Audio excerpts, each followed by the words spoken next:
حکومتیں لٹیں، کتنا بڑا تبادلہ آبادی ہوا، کتنی مسلمان عورتیں ہندوؤں کے قبضے میں رہ گئیں. کس نام پر؟ ہمیں اسلام کے لیے ملک چاہیے. قائد اعظم نے فرمایا ہم اس لیے پاکستان چاہتے ہیں، اسلام کے اصول حریت و اخوت و مساوات کا ایک نمونہ عہد حاضر میں پیش کریں. 50 برس ہو چکے ہیں. نوٹ کر لیجئے، دو حساب ہے نا، ایک ہے شمسی، ایک ہے قمری. قمری کے حساب سے 50 برس ہو چکے، 9 مہینے زائد ہو چکے ہیں. شمسی حساب سے 50 برس میں 9 مہینے کم ہیں، بس اتنا ہی فرق ہے. اگلے اگست میں ہو جائے گا نا 50 برس کرسچین ایرا سے. 1997 1947 اگست تک کتنے مہینے رہ گئے؟ اور قمری حساب سے جو گزشتہ رمضان مبارک تھا اس کی 27ویں کو 50 مکمل ہو چکے، آگے 9 مہینے اور گزر چکے. ہم بالکل بیچ میں بیٹھے ہیں اس وقت. تو اسلام کہاں ہے؟ پاکستان بننے کے بعد ایمانداری سے دیکھیے کس چیز میں اضافہ ہوا ہے. بدمعاشی، عیاشی، جھوٹ، فحاشی، عریانی، بے پردگی، غبن، بد امنی، لوٹ مار، بڑے سے بڑے جرائم، گھناونے سے گھناونے جرائم، سب میں اضافہ. وہ اصول حریت و اخوت مساوات کہاں ہیں؟ ساری معیشت سود پر، اللہ اور اس کے رسول کے خلاف اعلان جنگ. آج ہم IMF کی ایک اسامی ہیں، کورٹ آف وارڈ ہیں. کتنے کھل کر باتیں ہمارے وزراء کر رہے ہیں. ہمارے لیے کوئی اور چارہ کار ہے ہی نہیں. میں ابھی سکھر میں تھا، وہاں ایک مذاکرہ دیکھنے کا مجھے موقع مل گیا ٹی وی پر. صاف کہہ رہے تھے وہ دانشور، وہ تو ہمارے لیے کوئی اور چارہ کار نہیں، ہمارے لیے مفید یہی ہے جو کچھ ہو رہا ہے. IMF ہی ہمیں بچائے گا، اور واقعتاً بچائے گا. کیوں بچائے گا؟ آپ کے لیے نہیں بچائے گا، اپنے لیے بچائے گا. اسے آپ کے اندر سے اپنا خون نکالنا ہے. اگر مرنے دیں گے تو خون کہاں سے لیں گے؟ they will keep you. لیکن رکھیں گے اسی طریقے سے کہ خون کشید کرتے چلے جائیں. کبھی بجلی کا کرایہ، کبھی گاڑیوں کا کرایہ، کبھی اس کا کرایہ، کبھی اس کا کرایہ، کبھی اس کا ریٹ، کبھی اس کا ریٹ، کبھی ڈاک کے ریٹ، خون چوسنے کے لیے. یہ صورتحال جو ہے یہ ہماری آخر کس کی ہے؟ کس نے کیا یہ؟ کیا اللہ ظالم ہے؟ کیا ہم مجرم نہیں ہیں اس کے؟ یہ اجتماعی جرم اور کوئی ملک اسلام کے نام پر نہیں بنا. اچھی طرح نوٹ کر لیجئے. انڈونیشیا میں تحریک چلی وہ ملائی نیشنلزم کے نام پر، ملے نیشنلزم. عربوں نے انگریزوں سے نجات حاصل کی یا فرانسیسیوں سے، عرب نیشنلزم کے نام پر. العروبہ. صرف ایک ملک بنا تھا پاکستان، کا مطلب کیا؟ لا الہ الا اللہ. اور آج یہی وجہ ہے کہ کم سے کم عربوں کے ہاں خوشحالی تو ہے. جو ذلت آئی ہے ابھی ان پر اور مسکنت آئی ہے، کر کچھ نہیں سکتے، بے بس ہو گئے. جزیرہ نما عرب میں آج یہود اور عیسائی دندناتے پھر رہے ہیں. ان کے فوجی مراکز قائم ہو چکے ہیں. نجد کے پورے علاقے کے اوپر ان کا قبضہ ہے اس وقت. ذلت ہی ہے نا. ہمارے ہاں تو بھوک بھی ہے، ہم تو اس سے آگے بات جا رہی ہے. ہمارے ہاں یہ مسئلہ اور آگے بڑھے گا تو کیا شکلیں ہوں گی. بھوکے بھیڑیے جس طریقے سے پیٹ پھاڑیں گے محلوں میں رہنے والوں کے اور کوٹھیوں میں رہنے والوں کے، وہ وقت دور نہیں ہے. یہ عذاب الہی کی شکل، جیسے کہ فرمایا گیا سورہ انعام میں، قل هو القادر ان يبعث عليكم عذابا من فوقكم او من تحت ارجلكم او يلبسكم شيعا ويذيق بعضكم بعض بعض. اے نبی ان سے کہہ دیجئے اللہ اس پر پوری طرح قادر ہے کہ تم پر کوئی عذاب بھیج دے تمہارے سروں کے اوپر سے یا تمہارے قدموں کے نیچے سے نکال دے، یا اللہ کو کوئی اور کام کرنا ہی نہ پڑے، تمہیں کو آپس میں ٹکرا دے، ایک دوسرے کی طاقت کا مزہ چکھائے. فرقے واریت ہو، صوبائی عصبیت ہو، لسانی عصبیت ہو. کبھی بلوچ اور پٹھان لڑ رہا ہوتا ہے کوئٹہ میں، کبھی کراچی میں. اب دوبارہ کیا شکل ہوگی اللہ ہی بہتر جانتا ہے.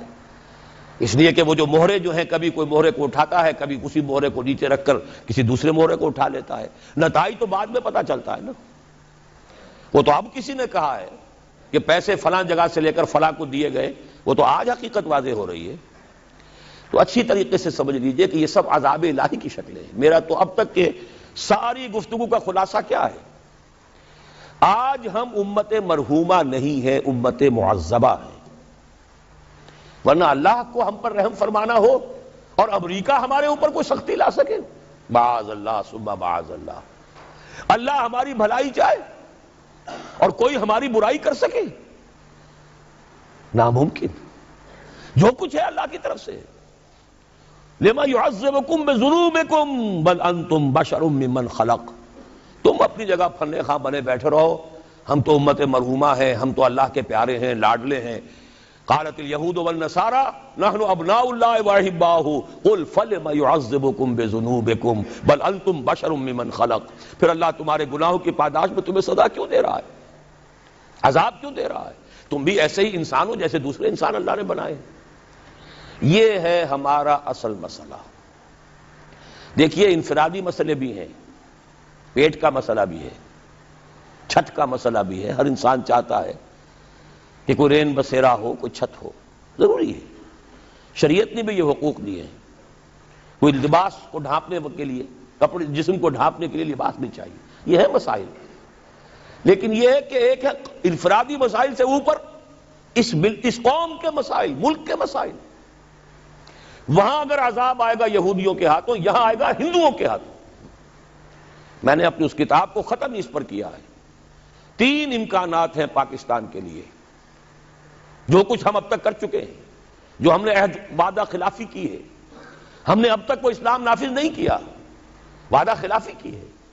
اور سورہ توبہ کی 3 آیات کے اندر بیان کر دیا گیا ہے کہ کوئی قوم اجتماعی طور پر اگر کوئی وعدہ کرے اور اس کی پھر خلاف ورزی کرے اللہ کے ساتھ، تو اس کی سزا کیا ہے؟ نفاق۔ منافقین کے بارے میں فرمایا وَمِنْهُمْ مَنْ عَاهَدَ اللَّهَ لَئِنْ آتَانَا مِنْ فَضْلِهِ لَنَصَّدَّقَنَّ وَلَنَكُونَنَّ مِنَ الصَّالِحِينَ فَلَمَّا آتَاهُم مِنْ فَضْلِهِ بَخِلُوا بِهِ وَتَوَلَّوْا وَهُمْ مُعْرِضُونَ فَأَعْقَبَهُم نِفَاقًا فِي قُلُوبِهِمْ۔ ان میں ایک لوگ وہ بھی ہیں منافقوں میں جنہوں نے اللہ سے عہد کیا تھا اگر ہمیں غنی کر دے گا، دولت مند کر دے گا، ہم خوب صدقہ خیرات نیک کام کریں گے۔ جب اللہ نے غنی کر دیا تو اب بخل سے کام لیا، وعدہ بھول گئے، وعدہ خلافی کی، اعراض کر لیا۔ اللہ نے ان کے دلوں میں نفاق کا مرض پیدا کر دیا۔ وہ نفاق باہمی ہے۔ آج قوم نہیں رہی، قومیتوں میں تقسیم ہو چکی، عصبیتوں میں تقسیم ہو چکی، نسلی عصبیتیں، قبائلی عصبیتیں، فلاں قبیلے کے فلاں سے جنگ ہو رہی ہے، فلاں کی فلاں سے جنگ ہو رہی ہے، بگٹیوں کا ان کے ساتھ معاملہ ہو رہا ہے، فلاں کا فلاں کے ساتھ معاملہ ہو رہا ہے۔ ہر سطح پر بدامنی، صوبائی ہے، لسانی ہے، مذہبی ہے، قتل و غارت، مسجدوں میں بم کے دھماکے ہیں اور دوسری عبادت گاہوں میں ہو رہے ہیں۔ یہ سارا کیا ہے؟ اچھی طرح سمجھ لیجئے، نفاق باہمی۔ اور نفاق عملی کیا ہے؟ 3 چیزوں کو حضور نے فرمایا کہ جس کے اندر یہ ہو جائیں وہ کٹر منافق ہے، چاہے وہ نماز پڑھتا ہو، روزہ رکھتا ہو اور اپنے آپ کو مسلمان سمجھتا ہو، جب بولے جھوٹ بولے، جب وعدہ کرے خلاف ورزی کرے، امین بنایا جائے تو خیانت کرے۔ اب یہ 3 اوصاف آپ دیکھ لیجئے ہمارے اس معاشرے میں جو جتنا بڑا ہے، اکثر و بیشتر اللہ ماشاءاللہ اتنا ہی بڑا جھوٹا، اتنا ہی بڑا خائن، اتنا ہی بڑا وعدہ خلاف۔ یہ ہے ہماری اس وقت کی صورتحال۔ حل کیا ہے؟ دیکھیے حل، اب میں اوپر ہی سے چلوں گا۔ جب تک دنیا کے کسی ایک قابل لحاظ رقبے کے ملک میں پورے اسلام کے نظام کو قائم کر کے نہ دکھا دیا جائے کہ ہم اس قابل ہو جائیں کہ دنیا کو دعوت دے کہ آؤ دیکھو یہ ہے اسلام، آؤ دیکھو یہ ہے محمد کا دین صلی اللہ علیہ وسلم۔ آپ دعائیں مانگتے ہیں اللہم انصر من نصر دین محمد صلی اللہ علیہ وسلم واجعلنا منہم واخذل من اعرض عن دین محمد صلی اللہ علیہ وسلم ولا تجعلنا معہم۔ کہیں تو دکھاؤ یہ دین ہے محمد کا صلی اللہ علیہ وسلم۔ کتابیں نہیں پڑھیں گے، وہ کتابوں میں تو اچھی سی اچھی باتیں لکھی جا سکتی ہیں، کیا ہے؟ یہ کہو کہ حضور ایسے تھے اور صحابہ ایسے ہیں، پدرم سلطان بود بھائی ہوں گے، تم کیا ہو؟ تھے تو آبا وہ تمہارے ہی، مگر تم کیا ہو؟ ہاتھ پر ہاتھ دھرے منتظر فردا ہو۔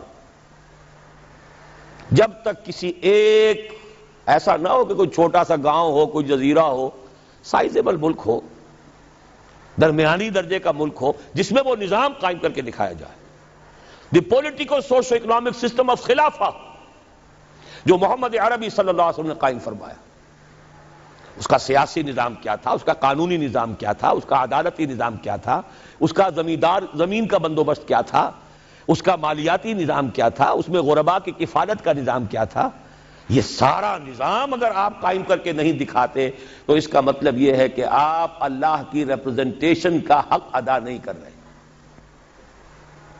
You are the representatives of Allah on this earth. کتاب آپ کے پاس ہے، قرآن آپ کے پاس ہے، نبی کے نام لیوا ہی نہیں، ٹھیکیدار آپ ہیں۔ سارے نبیوں سے افضل ہمارا نبی، سارے نبیوں سے افضل ہمارا نبی، یہ ترانے گانے سے تو نہیں بات بنتی، ذرا ان کا کوئی کردار، ان کے جھلک کوئی اپنے اخلاق میں، اپنے کردار میں بھی تو دکھاؤ، اپنے معاشرے میں بھی تو دکھاؤ۔ یقیناً افضل ہیں، اس میں کیا شک ہے، سید البشر ہیں، افضل المرسلین ہیں، اکمل الرسل ہیں، خاتم النبیین ہیں، کیا شک ہے اس میں، لیکن دکھاؤ تو صحیح بھائی۔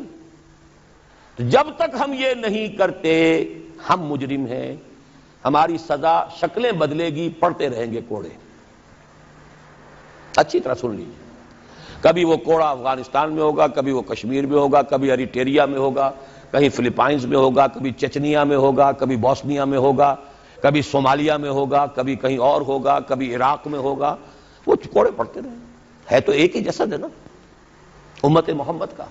جہاں تک ذلت ہے، مسکنت ہے، بے وقاری ہے، وہ تو پوری امت کی ہے، باقی تو وہ اضافی کوڑے ہیں نا، ذلت تو ہے ہی ہے، ذلیل تو ہے ہی ہے، کوئی حیثیت ہماری ہے ہی نہیں۔ پوری دنیا کو کنٹرول کرنے والے G15 یا G7، اور کوئی مسلمان ملک جیسے ہم کہتے ہیں نہ 3 میں نہ 13 میں، نہ G15 میں ہے اور نہ G7 میں، کنٹرول تو وہ کر رہے ہیں۔ سیکیورٹی کونسل اور اس میں ویٹو ہے کسی مسلمان کے پاس؟ ایٹم بم پاکستان کو سب سے زیادہ جو اس وقت مورچہ بنایا ہے، کیوں بنایا ہے؟ یہاں اندیشہ ہے ایٹم بم کا۔ اسرائیل کو اگر کوئی کنفرنٹ کر سکتی ہے کوئی قوم تو وہ صرف پاکستان، یہی تو وجہ ہے۔ تو اب اچھی طرح سمجھ لیجئے، پہلی بات تو یہ ہے کہ جب تک دنیا کے کسی نہ کسی ایک قابل لحاظ رقبے کے ملک پر اللہ کا دین عملاً قائم کر کے ہم نہیں دکھائیں گے، وہ فرض کفایہ ہو جائے گا پوری امت کی طرف سے۔ اگر ایک جگہ بھی ہم دکھا دیں، آؤ بھائی یہ کھلے ہوئے دروازے، آؤ دیکھو with your own eyes, come here and see for yourself, this is Islam, this is the رحمت of محمد صلی اللہ علیہ وسلم، وما ارسلناک الا رحمۃ للعالمین، آؤ دیکھو اپنی آنکھوں سے رحمت للعالمین کے بظاہر دیکھو۔ پہلی بات تو یہ ہوئی۔ دوسری بات، اب آ گیا نیچے اتر کر ایک سیڑھی، سب سے زیادہ جس کام کے لیے اللہ تعالیٰ نے مواقع عطا کیے وہ ہمیں کیے۔ چند چیزیں میں گنوا دینا چاہتا ہوں۔ ختم نبوت کے بعد سب سے بڑا دینی منصب مجددین امت، ان اللہ یبعث فی هذه الامہ علی راس کل 100 عام من یجدد لها دینہا۔ 1000 برس تک سارے مجددین عالم عرب میں آئے اور 11ویں صدی سے شروع ہو گئے ہندوستان میں۔ مجدد الفسانی رحمت اللہ علیہ، شاہ ولی اللہ دہلوی رحمت اللہ علیہ، سید احمد بریلوی رحمت اللہ علیہ، پھر 14ویں صدی میں حضرت شیخ الہند، علامہ اقبال جیسا مفکر، مولانا مودودی جیسا مصنف، مولانا الیاس جیسا مبلغ پوری دنیا میں کہیں نظر نہیں آئے گا۔ کوئی وجہ تو ہے، اللہ نے سلیکٹ کیا ہے۔ ان اللہ اصطفیٰ آدم و نوحا وآل ابراہیم وآل عمران علی العالمین، اللہ چن لیا کرتا ہے نا۔ پھر خلافت ختم ہوئی تو تحریک صرف یہاں چلی، کہیں چلی اور کتنی غیرت تھی، کتنے لوگوں نے جیلوں کے اندر جا کر جو ہے جیلوں کو آباد کیا، کتنوں نے ہجرت کر لی، چلے گئے افغانستان چلے گئے۔ یہ تو اس صدی کی تاریخ ہے، بدقسمتی ہماری ہے کہ ہم اس سے بھی واقف نہیں۔ بولی اماں محمد علی کی جان بیٹا خلافت پہ دے دو، ساتھ ہیں تیرے شوکت علی بھی، جان بیٹا خلافت پہ دے دو، اس سے پورا ہندوستان گونج گیا تھا۔ گاندھی شریک ہوا، وہ تو جیسا میں بتا چکا ہوں وہ ایک ترک کے ہاتھوں خاد کام ختم کرا لیا۔ اب کیا کرو گے تم، مدعی سست گواہ چست۔ پھر پوری دنیا میں مسلمان ممالک آزاد ہوئے، بظاہر آزاد، حقیقتاً تو کوئی بھی ابھی آزاد نہیں۔ ظاہری آزادی جو ملی ہے تو اس میں صرف ایک ملک کے لیے اسلام کا نعرہ لگا، پاکستان کا مطلب کیا؟ لا الہ الا اللہ، کہیں اور نہیں۔ پھر پاکستان بنا ہے تو معجزہ، پوری دنیا مانتی ہے کہ معجزہ، کسی حساب کتاب میں نہیں، میری کتاب ہے استحکام پاکستان، میں نے ثابت کیا ہے تمدن، سیاست، ریاست کے کسی اصول سے ثابت نہیں کیا جا سکتا کہ پاکستان بننا چاہیے تھا۔ It is a miracle. پھر پاکستان بننے کے بعد اتنا بڑا میریکل ہوا ہے، 10 کروڑ تھے ہم اس وقت، مشرقی اور مغربی پاکستان دونوں کے ملا کر، اور 10 کروڑ عوام کی نمائندہ دستور ساز اسمبلی نے فیصلہ کیا حاکمیت اللہ کے لیے ہے، ہمارے لیے نہیں۔ قرارداد مقاصد، سروری زیبا فقط اس ذات بے ہمتا کو ہے، حکمراں ہے ایک وہی باقی بتان آزری۔ 1949 میں قرارداد مقاصد پاس ہوئی، 1950 میں اور بڑا معجزہ ہو گیا، آج اس کا ہم تصور نہیں کر سکتے۔ شیعہ، سنی، دیوبندی، بریلوی، جماعت اسلامی، اہل حدیث، 6 جماعتوں اور 6 فرقوں یا 6 مکاتب فکر کی ٹاپ کی قیادت، نیچے کے بچڑ بھئیے نہیں، ٹاپ کے لوگ، 31 علماء، اور انہوں نے دستور کے لیے 22 اصول دے دیے، اس پر ہم متفق ہیں، ہمارا کوئی اختلاف نہیں۔ مفتی جعفر حسین مجتہد، حافظ کفایت حسین ان کے سب سے بڑے اس زمانے کے واعظ اور ذاکر، ادھر مولانا مودودی جیسی شخصیت، سید سلیمان ندوی جیسی شخصیت، مولانا شفیع، مفتی محمد شفیع صاحب جیسی شخصیت، اور بریلویوں میں مولانا بدایونی، مولانا ابو الحسنات قادری لاہور کے، اہل حدیثوں میں ٹاپ کے، سب ٹاپ کی قیادت نے کہا کہ یہ ہمارے اصول ہیں، کم آن۔ تو سوچنے کی بات ہے، اس کے بعد کہیں کوئی بہت بڑی غلطی ہو گئی، بس غلطی کیا ہوئی ہے اچھی طرح سمجھ لیجئے، 2 غلطیاں ہوئی ہیں، پازیٹو نیگیٹو۔ پازیٹو غلطی یہ ہوئی کہ ہم نے راستہ انتخاب کا اختیار کر لیا نظام کو بدلنے کے لیے۔ جب تک جماعت اسلامی ایک سیاسی جماعت نہیں تھی، اس نے الیکشن میں حصہ نہیں لیا تھا، دستور اسلامی کا مطالبہ مولانا مودودی نے کیا، لیکن تمام قوم نے اس کا ساتھ دیا۔ مولانا شبیر احمد عثمانی رحمۃ اللہ علیہ تو جماعت اسلامی کے نہیں تھے، انہوں نے پاس کروائی ہے دستور ساز اسمبلی کے اندر، ورنہ جماعت اسلامی کا تو کوئی نمائندہ نہیں تھا اس وقت اسمبلی میں، انہیں کوئی تعصب نہیں تھا کہ یہ جماعت کی طرف سے آئی ہے، نہیں، دین کی بات ہے، صحیح بات ہے۔ جب آپ الیکشن کے میدان میں آ گئے، اب معلوم ہوا کہ اب آپ نے مذہب کو، اسلام کو ایک پولیٹیکل ایشو، ایک کنٹروورشل ایشو بنا دیا۔ اس کے بعد کیا ہوا؟ تو چل میں آیا، آؤ نا ہم بھی سیر کریں کوہ طور کی۔ بریلوی علماء نے کہا تو ہم کیوں نہ چلیں آگے، سواد اعظم تو ہمارا ہے، ہمیں سب زیادہ ووٹ ملیں گے۔ اہل حدیثوں نے کہا ہمارے بھی کہیں کہیں پاکٹس تو ہیں، کوئی 1 آدھ سیٹ تو ملے گی نا۔ دیوبندیوں نے کہا ہمارے بھی علاقے ہیں بہت سے، خاص طور پہ سرحد میں، بلوچستان میں تو ان کے بڑی سالڈ قسم کی جو ہے وہ ان کے فوٹنگز ہے پولیٹیکل۔ نتیجہ کیا نکلا؟ 4-5 اسلام ہو گئے، اسلام کے نام پر ووٹ تقسیم، اور راج کرے گا خالصہ اور کرے نہ کوئی، جیت سیکولرزم کی۔ سیدھی سیدھی باتیں ہیں، یہ سمجھنے کی باتیں ہیں، اگر نہیں سمجھیں گے تو سیدھے راستے پہ دوبارہ نہیں آ سکتے۔ نیگیٹو جو بات میں کہہ رہا ہوں وہ کیا تھی؟ دیکھیے سن 62 میں ایوب خان پہلا فوجی عامر اس ملک کا، اس نے آئلی قوانین بنائے۔ آئلی قوانین کو پھر میں گنوا رہا ہوں، دیوبندی، بریلوی، اہل حدیث، جماعت اسلامی، شیعہ، سب کی ٹاپ قیادت نے کہا کہ یہ دخل اندازی ہے اسلام میں، شریعت میں، یہ روز غلط ہے، بعض چیزیں ٹھیک ہے، بعض نہایت غلط ہے۔ لیکن یہ کہہ کے رہ گئے، ایجیٹیشن نہیں کیا۔ ایجیٹیشن کیا تو جمہوریت کے لیے کیا، یہ نہیں کہ نہیں یہ مذہبی مسئلہ ہے، یہ دین کا مسئلہ ہے، اس پر جمع ہو کر ایجیٹیشن کیا جائے، جانے دی جائے۔ اس کے کنٹراسٹ میں دیکھیے، ہندوستان کا مسلمان شاہ بانو کیس حکومت کی طرف سے نہیں تھا، ایک عدالت کا فیصلہ آیا، شریعت اسلامی میں دخل اندازی ہو گئی پرسنل لاء میں، مسلم پرسنل لاء بورڈ بن گیا، ساری جماعتیں جمع ہو گئی، وہ تحریک چلائی ہے، کئی 100 مسلمانوں نے جانیں دے دی، بالآخر راجیو کی حکومت خود راجیو کو گھٹنے ٹیک کر یہ قانون پاس کرانا پڑا لوک سبھا سے کہ ہندوستان کی کوئی عدالت انکلوڈنگ سپریم کورٹ مسلمانوں کے فیملی لاز میں دخل نہیں دے سکتی. ایک وہ ہے جنہیں تصویر بنا آتی ہے، ایک ہم ہے کہ لیا اپنی بھی صورت کو بگاڑ. ایجیٹیشن دینی ایشو پر نہیں ہوا، ایجیٹیشن ہوا جمہوریت لاؤ جمہوریت لاؤ جمہوریت لاؤ. وہ جمہوریت آئی تو ذوالفقار علی بھٹو کی آئی. جب سیکولر لوگوں نے مل کر وہ تحریک چلائی اور دینی کارکن دینی لگے، محنتیں انہوں نے کی، جماعتیں وہ تھیں، لیکن یہ ہے کہ نتیجہ کیا نکلا؟ ایوب خان کی ٹانگ گھسیٹی گئی، بھٹو صاحب آ گئے. بھٹو کی ٹانگ گھسیٹی، ماشاء اللہ صاحب آ گئے. ماشاء اللہ کا کوئی معاملہ ختم ہوا. پھر یہ ہے وہ ایک وشس سرکل جس میں ہم گرفتار ہیں. گویا کہ اب ہمیں دوبارہ سوچنا ہوگا. جو وقت بھی میں کہہ رہا تھا، بات رک گئی میری اس وقت کہ میں نے اپنی اس کتاب کو معین کیا ہے، ختم کیا ہے، سابقہ اور موجودہ مسلمان امتوں کا ماضی، حال اور مستقبل. یہ 3 امکانات ہیں پاکستان کے لیے. میں نہیں جانتا کہ کیا شکل ہوگی.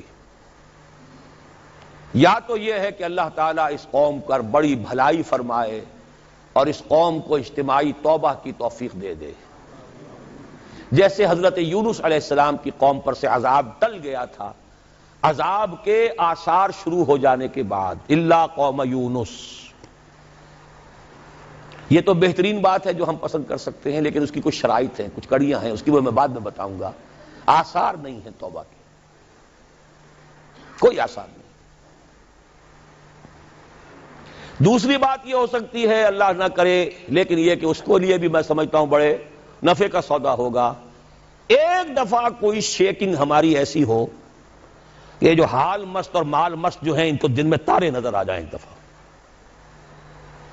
شاید اللہ توبہ اسی طریقے سے توفیق دے دے. وَلَنُذِيقَنَّهُم مِّنَ الْعَذَابِ الْأَدْنَىٰ دُونَ الْعَذَابِ الْأَكْبَرِ لَعَلَّهُمْ يَرْجِعُونَ. سورہ سجدہ میں فرمایا گیا ہم انہیں چھوٹے عذاب کا مزہ چکھائیں گے بڑے عذاب سے پہلے. بڑا عذاب تو قوم کو ختم کر دیتا ہے، چھوٹا عذاب جو جگا دے، ہوش میں آ جائے. لعلہم یرجعون. یہ جو مال مست ہیں اور حال مست ہیں اور عیش مست ہیں، ان بستیوں کو ذرا جھنجھوڑنے کے لیے کسی وقت جو ہے اللہ تعالیٰ یہ بھی کرتا ہے. لیکن اگر اس پہ بھی ہم جاگ جائیں تو بہت بڑی نفع کی بات ہے، کیونکہ سن 71 اب 25 برس ہو رہے ہیں، پھر 16 دسمبر آ رہی ہے، پورے 25 برس ہو جائیں گے. 71 اور 96. لیکن اس شیکنگ کو ہم نے محسوس نہیں کیا. ہم سے 1000 میل دور ہوتا رہا. 93,000 ہمارے قیدی آ گئے، تھوڑے تھوڑے چھوٹ کر آ گئے، پھر بس گئے. کچھ پتہ نہیں چلا لوگوں کو. شب و روز میں کوئی فرق واقع نہیں ہوا.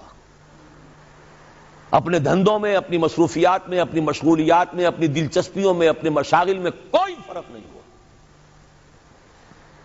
شاید کہ کوئی دوسری پکڑ جو ہے، دوسری جھنجھوڑ، وَزُلْزِلُوا زِلْزَالًا شَدِيدًا، کوئی بات آ جائے پھر بھی جاگ جائیں تو بڑے نفع کا سودا ہے.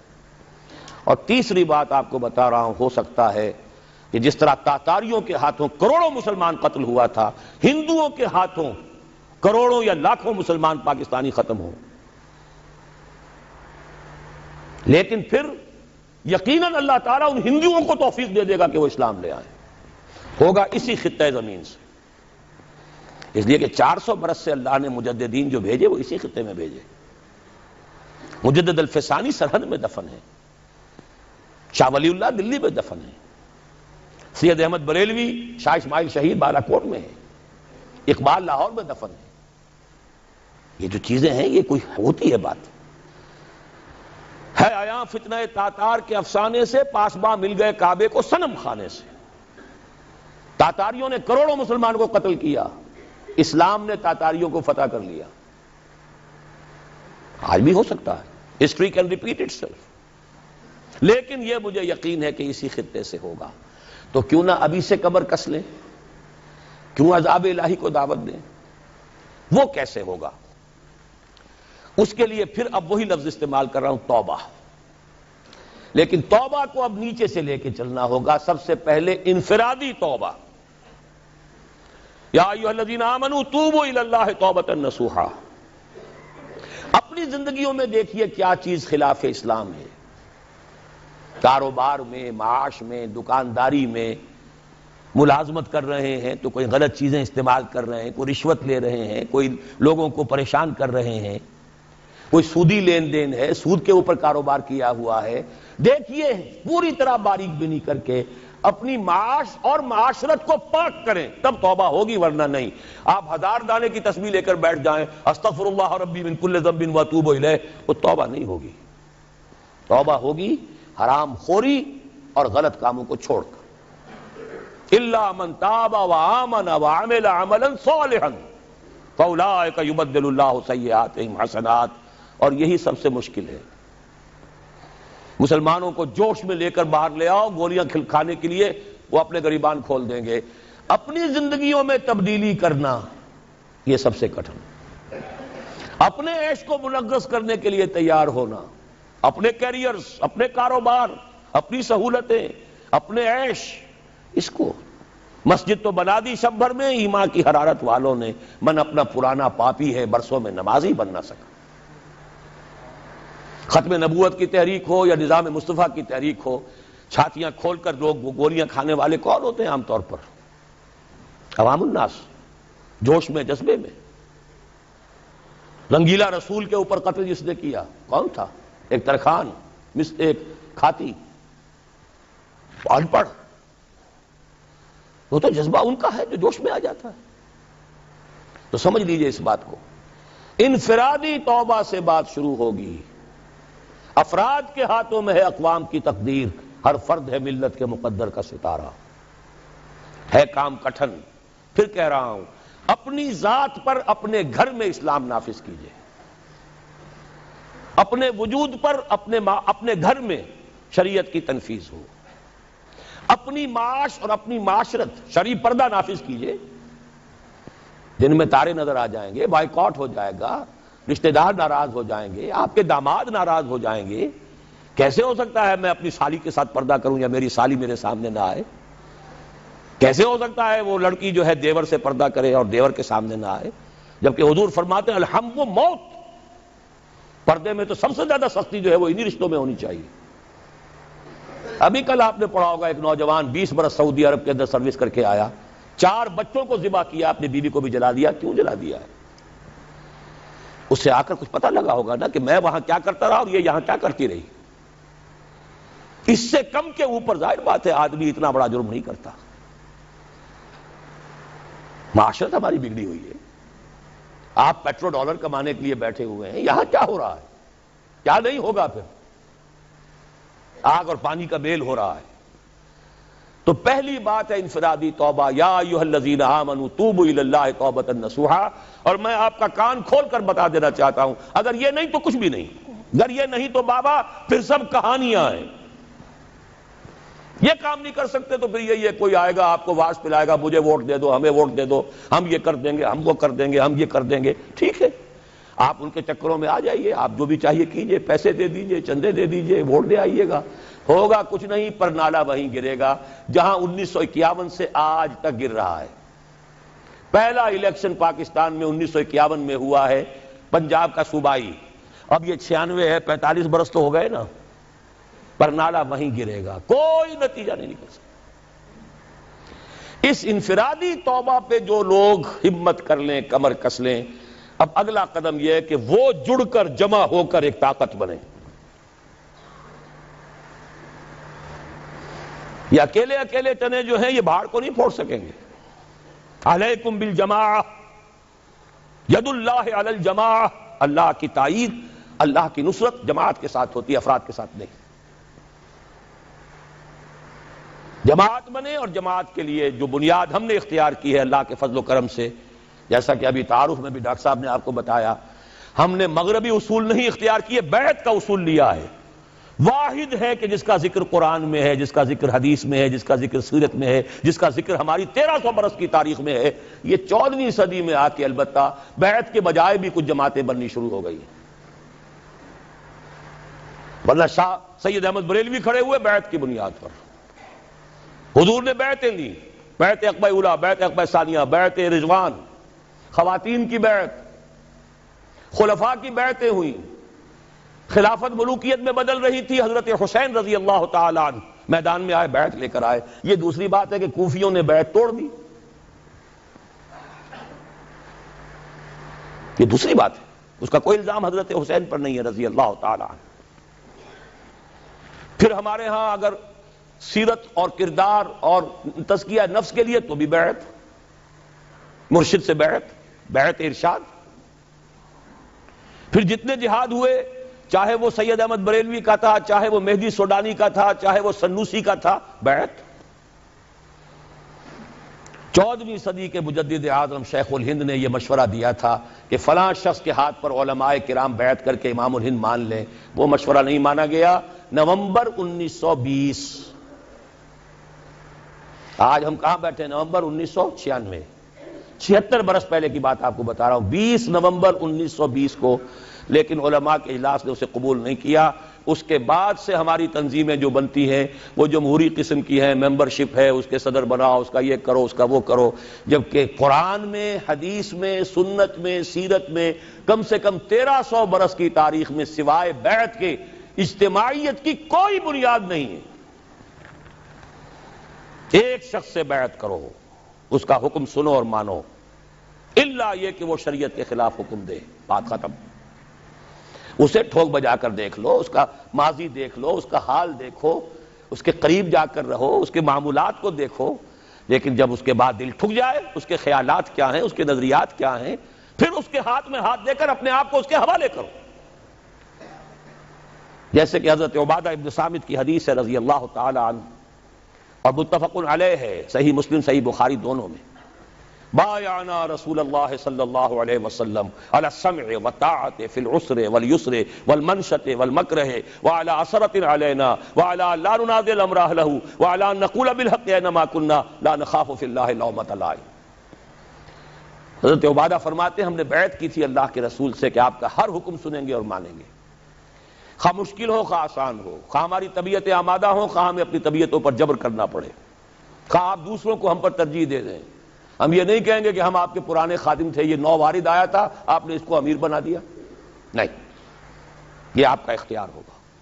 اور جسے بھی آپ امیر بنائیں گے ہم ان کے ساتھ چھینا جھپٹی نہیں کریں گے، جھگڑا نہیں کریں گے، تعاون کریں گے۔ ہاں حق بات ضرور پیش کر دیں گے، جو مشورہ ہوگا ضرور دیں گے، جو صحیح باتیں کہیں گے جہاں بھی ہوں گے، کسی کی خوف کی وجہ سے زبان بند نہیں کریں گے۔ یہ ایک حزب اللہ، اللہ کے دین کو غالب کرنے کے لیے جماعت جو ہے، یہ اس کا ایک مکمل دستور ایک حدیث میں ہے۔ اچھا یہ جماعت اگر بن جاتی ہے تو کیا کام کرے گی؟ سورہ آل عمران کی آیت نمبر 104، وَلْتَكُن مِّنكُمْ أُمَّةٌ يَدْعُونَ إِلَى الْخَيْرِ وَيَأْمُرُونَ بِالْمَعْرُوفِ وَيَنْهَوْنَ عَنِ الْمُنكَرِ وَأُولَٰئِكَ هُمُ الْمُفْلِحُونَ۔ پہلے ہر ایک متقی ہو، یا ایھا الذین آمنوا اتقوا اللہ حق تقاتہ، آیت نمبر 102 یہ ہے۔ پھر جڑیں ملیں، واعتصموا بحبل اللہ جمیعا ولا تفرقوا، جمعیت بنو، اور پھر وَلْتَكُن مِّنكُمْ أُمَّةٌ، تین کام کرو بس، خیر کی طرف دعوت دو، نیکی کا حکم دو، جہاں بھی حکم کا اختیار ہے، گھر میں تو نیکی کا حکم دو، اگر کوئی صاحب حیثیت ہے چودھری کسی علاقے کا، اپنے محلے میں تو حکم دے، جس کو جو وجاہت جو حیثیت بھی کہیں حاصل ہے، باس ہے کسی دفتر کے اندر، وہاں تو نیکی کا حکم دے۔ وَيَنْهَوْنَ عَنِ الْمُنْكَرِ، اور بدی سے روکو۔ اس بدی سے روکنے کے پھر 3 درجے حدیث میں آئے، من رأى منكم منكرا فليغيره بيده فإن لم يستطع فبلسانه فإن لم يستطع فبقلبه وذلك ضعف الإيمان۔ جو بھی تم میں سے کسی بدی کو دیکھے، برائی کو دیکھے، اس کا فرض ہے کہ ہاتھ سے روکے، طاقت سے روکے، اس کی قوت نہ رکھتا ہو زبان سے روکے، اس کی بھی ہمت نہ ہو تو دل میں نفرت ضرور رکھے، اور یہ ایمان کا کمزور ترین درجہ ہے۔ اسی کو 2 حصوں میں تقسیم کر لیجئے۔ جب تک طاقت کافی نہیں ہے، زبان ہی سے دعوت الی الخیر ہوگی، زبان ہی سے امر بالمعروف ہوگا، زبان ہی سے نہی عن المنکر ہوگا، طاقت استعمال نہیں ہوگی۔ جیسے کہ حضور صلی اللہ علیہ وسلم نے پہلے دن کہا یہ بت سب بکواس ہیں، یہ ان کی کوئی حیثیت نہیں، ان ہی الا اسماء سمیتموہا، یہ تم نے نام رکھ چھوڑے، ان کی کوئی حقیقت نہیں، کسی بت کو توڑا نہیں۔ 12 برس تک اسی سے نے کعبہ میں نماز پڑھی ہے جس میں بت رکھے ہوئے تھے، اسی کعبے کا طواف کیا جس میں بت رکھے ہوئے تھے. ہجرت کے 7ویں برس عمرہ قضا کرنے گئے ہیں تو اسی کعبے کا طواف کیا جس میں بت رکھے ہوئے تھے. وہی نماز پڑھی ہے جب دائیں بھی بت، بائیں بھی بت، سامنے بھی بت، پیچھے بھی بت. ہاں طاقت کے ساتھ جب گئے اگلے ہی سال سن 8 میں، اب جاتے ہی 10,000 قدوسیوں کے ساتھ جب داخل ہوئے، پہلا کام کیا کیا؟ جاء الحق وزهق الباطل ان الباطل کان زہوقا. ایک ایک بت کو گرایا ہے اور توڑا. یہ ہوا، یہ طریقہ ہے، طریقہ نبوی ہے. اس موضوع پر میری کتاب جو ہے خطبات خلافت، جو میں نے شروع یہی کیے تھے، کیونکہ خالق دینہ ہال میں جو پہلی تحریک چلی تھی خلافت کی، وہ احتجاجی تحریک تھی کہ انگریز کیوں سازش کر رہے ہیں ہماری خلافت کو ختم کرنے کی. اس میں جو ہمارے اکابرین تھے، اس میں مولانا محمد علی جوہر تھے، مولانا حسین احمد مدنی تھے، مولانا ابوالکلام آزاد تھے. ان پر مقدمہ خالق دینہ ہال میں چلا تھا، جس پر سے آپ گزرتے رہتے ہوں گے بندر روڈ پر. وہیں سے میں نے 3 سال پہلے خطبات خلافت کا آغاز کیا تھا. 4 دن خطبات تھے. پھر یہ خطبات میں نے کراچی کے بعد لاہور، پشاور، راولپنڈی اور نہ معلوم کوئٹہ کہاں کہاں دیے ہیں. اب وہ کتابی شکل میں بھی شائع کر دیے گئے خطبات خلافت کے نام سے. اور اس کے آخر میں یہ طریقہ کار بھی پورا میں نے بحث کر دی ہے کہ طریقہ کار کیا ہے. جب تک طاقت کافی نہیں ہے زبان، جب طاقت کافی ہو جائے گی ایجیٹیشن، گھیراؤ، جلاؤ نہیں گھیراؤ، وکٹنگ اب نہیں ہونے دیں گے. یہ حرام کام ہے، نہیں ہونے دیں گے. اس اڈے کو نہیں چلنے دیں گے. ہم بیٹھے ہیں یہاں، پہلے ہم پر گولیاں چلاؤ. یہ سودی کاروبار بینک کا نہیں چلنے دیں گے. یہ اخباروں کو نہیں نکلنے دیں گے ان ننگی تصویروں کے ساتھ. آخر ایم کیو ایم نے بند کر دیا تھا ناطقہ کے نہیں جنگ کا. طاقت ہو، جلاؤ کی ضرورت نہیں، گھراؤ تو کرو. اہل تشیع نے 50,000 جا کر جو گھراؤ کیا تھا ضیاء الحق صاحب کی سیکریٹریٹ کا، اور ان سے کتنا بڑا فیصلہ کروا لیا تھا کہ اہل تشیع جو ہے وہ زکوٰۃ آرڈیننس سے مستثنیٰ رہیں گے. گھیراؤ کیا ہے، چیف مارشل ایڈمنسٹریٹر کی ناک رگڑوا لی ہے. یا گولی چلاتا، ہزاروں جان دے دیتے، کیا ہوتا؟ فوج میں بھی اہل تشیع ہے، پولیس میں ہے، بیوروکریسی میں، ہر جگہ ہے، کیا آگ لگتی؟ لہذا وہ سمجھدار آدمی تھا، اس نے مونچھ بھی نیچی کر لی، ناک بھی رگڑ دی. اور وہ چیف مارشل ایڈمنسٹریٹر، حالانکہ ابھی مارشل اللہ بوڑھا نہیں ہوا تھا، صرف 3 سال کی عمر تھی. 77 میں آئے تھے اور 80 کا یہ واقعہ ہے. منوائی کی نہیں بات. یہ جو غیر مسلح ہے ایجیٹیشن، اور اس کی آخری شکل آئی ہے غیر مسلح بغاوت، سول ڈس اوبیڈینس، جو ایرانیوں نے کر کے دکھائی ہے. انتخابات کے ذریعے سے قیامت تک وہاں اسلام نہیں آ سکتا تھا. نہ محض دعوت و تبلیغ سے آ سکتا تھا کہ بس دعوت، اچھی اچھی باتیں، میٹھی میٹھی باتیں سنائے جاؤ، 20-20 لاکھ کے مجمع جمع کیے جاؤ، اس سے اسلام آ جائے گا. نہیں آئے گا. اگر آ سکتا ہوتا تو محمد الرسول اللہ تو کبھی بھی ہاتھ میں تلوار نہ لیتے. کسی مسلمان کا خون تو کجا، کسی کافر کا خون بھی زمین پر نہ گرنے دیتے. ان سے بڑا مبلغ، ان سے بڑا مربی، ان سے بڑا مزکی، ان سے بڑا معلم کون ہوگا؟ نہیں، طاقت کا وقت آتا ہے. البتہ طاقت 2 طرفہ کی بھی ہوتی ہے. یقاتلون فیقتلون ویقتلون، اللہ کی راہ میں قتال کرتے ہیں، قتل ہوتے بھی ہیں، قتل کرتے بھی. ایک طرفہ بھی ہے جو کہ ایرانیوں نے کر کے دکھائی ہے. اس پر تفصیل سے بحث میری اس کتاب میں موجود ہے کہ حالات میں کیا فرق ہو گیا ہے. آج حکومتیں ہیں، ان کے پاس فوجیں ہیں، ان کے پاس پولیس ہے، ان کے پاس ایئر فورس ہے. حافظ الاسد نے ایئر فورس کے ذریعے سے شہر ہما اڑا کے رکھ دیا تھا. کئی ہزار جو ہیں اخوانی ایک دن میں ختم کیے. خود پاکستان 2 مرتبہ بلوچستان میں ایئر فورس استعمال کر چکا ہے. ابھی جو ہوئی تھی مالاکنڈ کی تحریک، اس میں بھی ہیلی کاپٹرز استعمال ہوئے. تو یہ نہتوں کے خلاف اتنی طاقت جو ہے، ہاں نہتا میدان میں نکل آئے تو پھر فوج کو بھی ایک وقت تک تو وہ گولی چلاتی ہے، پھر سوچنا پڑتا ہے یہ میری اپنی قوم ہے. بھٹو صاحب نے کہا تھا کہ میری کرسی بہت مضبوط ہے. کہاں مضبوط ثابت ہوئی تھی؟ وہ مضبوطی تھی تو فوج کے بل پر تھی. جب فوج نے کوڑا جواب دے دیا کہ no more killings, we are not going to shoot any more, go and have a political settlement, تو بیٹھنا پڑ گیا کہ نہیں؟ کرسی ختم ہو گئی تھی کہ نہیں؟ یہی خطرہ ہو رہا تھا شاہ ایران کو کہ اب یہ فوج جو ہے جس نے 20-30 ہزار تو مار لیے ایرانی، لیکن یہ کہ اب یہ ان کا رخ میری طرف ہو جائے گا. بھاگا ہے وہاں سے، وہاں اس کا اسلحہ ختم تو نہیں ہو گیا تھا. یہ ہے راستہ اس ملک میں اسلام کو لانے کا. اب نوٹ کر لیجئے، اگر ہم یہ کام کرتے ہیں تو میرا تجزیہ یہ ہے کہ پورے عالم اسلام میں ہم ہی اس کے لیے سب سے زیادہ مستحق ہیں. ان تتوبا الی اللہ فقط فقط قلوبکما. پوری 400 برس کی تاریخ، اس 14ویں صدی ہجری کے عظیم واقعات، تحریک پاکستان، تحریک خلافت، قرارداد مقاصد، یہ پورا بیک گراؤنڈ ملک بنا ہے. احادیث میں خبریں موجود ہیں کہ وہ جو آخری شو ڈاؤن ہوگا مڈل ایسٹ میں، جب دجال یہودیوں کا بہت بڑا لیڈر ظاہر ہوگا اور وہ کہے گا میں مسیح ہوں، اور اس وقت جب مسلمانوں کے اوپر بہت سختی آئے گی، ویل للعرب من شر قد اقترب، تو اس وقت جو ہے ایک شخص کو اللہ تعالیٰ امت میں سے اٹھائے گا جو اہل عرب کا لیڈر بنے گا، وہ ہوگے حضرت مہدی. لیکن حضرت مہدی کو مددگار جو ملیں گے وہ مشرق کی طرف سے آئیں گے. عرب قوم کھوکھلی ہو چکی ہے، ان میں دم نہیں ہے. دولت نے، عیاشیوں نے انہیں کھوکھلا کر دیا ہے. تقریباً پوری عرب قوم کا حال یہ. دولت جو ہے ان کے لیے بہت بڑا ایک اللہ تعالیٰ کی طرف سے عذاب کی شکل ثابت ہوئی. اونچے اونچے محل بنا رہے، تطاولون فی البنیان، لیکن جو حالت ہے وہ سب کے سامنے بودے. لہذا الفاظ ہیں یخرجون الناس من المشرق یؤطئون للمہدی یعنی سلطانہ. جب مہدی کا ظہور ہوگا عالم عرب میں تو ان کی مدد کے لیے، ان کی حکومت کو قائم کرنے کے لیے فوجیں مشرق سے آئیں گی. اور پاکستان بھی تو مشرق میں ہے عرب کے. میرے عرب کو آئی ٹھنڈی ہوا جہاں سے، میرا وطن وہی ہے، میرا وطن وہی ہے. لیکن یہ کہ اہل پاکستان ذرا بھول گئے تھے، بھٹک گئے تھے. کبھی بھولی ہوئی منزل بھی یاد آتی ہے راہی کو. اب آپ اپنے اس سبق کو یاد کیجئے، جو باتیں میں نے آج عرض کی ہیں ان پر غور کیجئے، سوچئے، سوچ بچار کیجئے. تنظیم اسلامی، تحریک خلافت فوری طور پر ہمارے ساتھ شامل ہونا چاہیں، بیعت کا معاملہ جو ہے ثقیل نظر آئے تو معاون تحریک خلافت کا فارم پر کیجئے. ابھی اس میں بیعت کی ضرورت نہیں ہوتی، لیکن اور قریب آ کر دیکھیے. اگر آپ کو ہمارے خلوص اور اخلاص پر اعتماد ہو، اگر آپ کو ہمارے خیالات اور نظریات سے اتفاق ہو تو پھر شامل ہو جائیے. پھر اس کے من انصاری اللہ، کون ہے میرا مددگار اللہ کی راہ میں؟ میں تو اسی کے لیے گھوم رہا ہوں، اسی کے لیے پھر رہا ہوں.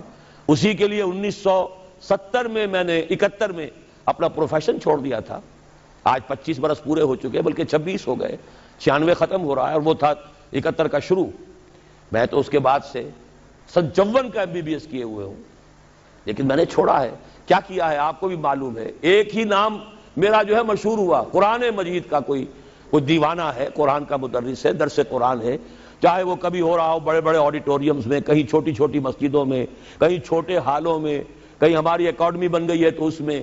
لیکن یہ کہ کبھی موقع ملا تھا تو الہدا، وہ جو ہے 15 مہینے مسلسل جو ہے الہدا، اور وہ پورے ملک کے ٹیلی ویژن اسٹیشنوں سے ٹیلی کاسٹ ہوا. یہ سب کچھ کام میں نے کیا قرآن کا. قرآن کے ذریعے سے لوگوں کو کھینچو، انہیں پھر جمع کرو بیعت کے ذریعے سے. قرآن تبدیلی برپا کر دے گا. جیسے کہ ڈاکٹر صاحب کہہ رہے تھے کہ یہ قرآن وہ شے ہے جب اندر اترتا ہے تو بدل دیتا ہے انسان کو. چوں بجاں در رفت جہاں دیگر شبد، جہاں چو دیگر شد جہاں دیگر شبد. پھر ان بدلے ہوئوں کو، ریفارمڈ لوگوں کو جمع کرو. بھیڑ جمع کرنے سے کچھ حاصل نہیں ہے. یہ جو اپنی معاش اور اپنی معاشرت کو صحیح کر چکے ہو، اپنی ذات اور اپنے گھر میں دین نافذ کر چکے ہو، وہ جمع ہو، اور جمع ہو مضبوط صحبت و طاعت والی جماعت کے اندر. جب تک طاقت کافی نہیں، زبان سے دعوت بھی ہے، نہی عن المنکر بھی ہے، اور امر بالمعروف بھی ہے. جب طاقت ہوگی تو کسی دینی ایشو پر ایجیٹیشن کریں گے. اب یہ کام ہم نہیں ہونے دیں گے، یا ہم نہیں یا یہ نہیں، اور پھر نتیجتاً یا تخت یا تختہ. اقول قولی ھذا واستغفر اللہ لی ولکم ولسائر المسلمین والمسلمات